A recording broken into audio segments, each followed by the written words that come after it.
And that's the purpose of going through this process with a teacher, that they're able to navigate for you what is something that is aspirational versus something that is pragmatic and realistic, versus counterposing it with something that is from the sunnah of the Prophet ﷺ that will kind of make it way more attainable to you. So you take that beautiful narrations about Ibn Zubayr and Imam al-Bukhari and other things that we're going to go over in the course, but at the same time you juxtapose it with the fact that the Prophet ﷺ, who had the most khushu' of anybody, would be able to pray and at the same time hear the crying of a baby in the salah and shorten his prayer due to what he hears of the crying of the baby. So does that mean to have khushu' I have to be like someone who doesn't hear anything and isn't moved by a boulder flying at me? Or can I have khushu' but at the same time be aware of my surroundings? These are the questions that we're going to answer inshaAllah ta'ala in this class. And what you're going to find is that wherever you are right now, the goal is to let you know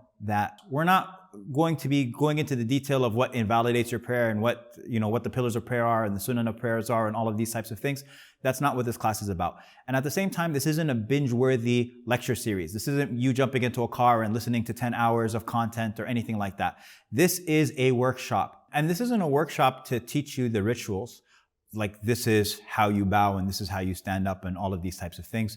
But it is a workshop to teach you how to be present in your prayer. That's the goal. We're going to go over the meanings of the prayer because that helps with regards to your presence. We're going to talk about variety because variety is one of the greatest things that helps you with presence. But at the same time, it's not going to be confusing. You're not going to be super overwhelmed because there are meanings that I'm going to communicate for the beginner student, for people who are new Muslims, or for people who aren't necessarily familiar with all of the technical jargon. Inshallah, I'm going to avoid a lot of that technical jargon. And at the same time, we're going to enter into variety for those who are intermediate and advanced, because that is one of the greatest reasons, one of the greatest ways for them to actually have presence in their prayer as well. This is a workshop where you are going to take content and then you have to go and apply it. It's as simple as that. The benefit that you're going to get is going to be directly proportional to you taking the action items and saying, I'm going to go and I'm going to practice this in my salah today, and I'm going to practice it tomorrow, and I'm going to measure, and I'm going to see whether this works for me or if it doesn't.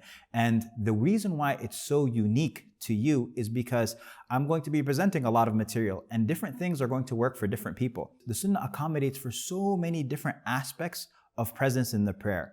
And different people are going to relate with different things, but your job is going to be to experiment with what works for you. The Prophet ﷺ, in a beautiful hadith, he says, focus on what benefits you. Underline that word, you. What benefits me is going to be different than what benefits you, and what benefits you is going to be what benefits somebody else. But another important element, because this is a 14-day experience, is the student community. One of my favorite proverbs is an African proverb that says, if you want to go fast, go alone. But if you want to go far, go together. Alone, you can watch this entire course probably in 24 hours or even less than that. If you want to go further in your prayer, then you're going to join the student community. You're going to be a part of all of the discussions. You're going to get these suggestions from everybody. We're going to create, inshallah ta'ala, a really beautiful environment. I'm going to be there to answer any questions that people have. Sometimes you might download a book for free, or you go and you purchase a book. I would always encourage you to purchase a book, and Kindle has really made a lot of things easy for people as far as purchasing content. But we rarely actually implement the content that's actually in a particular book. It's a very particular type of person who can actually go through a process alone. There's something amazing about going and seeking knowledge with a group of people together. The scholars, they used to say, knowledge is a kinship between its people. Like, you become like blood brothers and sisters. And so for you to be able to join a student group who are all going on this beautiful journey together, answering questions that you might have, holding you accountable for the things that you said that you were going to do, check-ins, all of these things together will help you go further than you would have had, most likely, if you had done it alone. And that's why if you want to go fast, go alone. But if you want to go far, go together. I care a lot about this topic. It is imperative that we all learn how to be present in the salah. It's as simple as that. Whether you take this course or whether you decide to go and learn it from any other source. But I encourage you, I implore you to go and learn this, as well as to be able to teach it to others. Because a person's presence in their conversation with Allah subhanahu wa ta'ala is what defines whether a person's prayer is accepted or not. You are standing in front of Allah.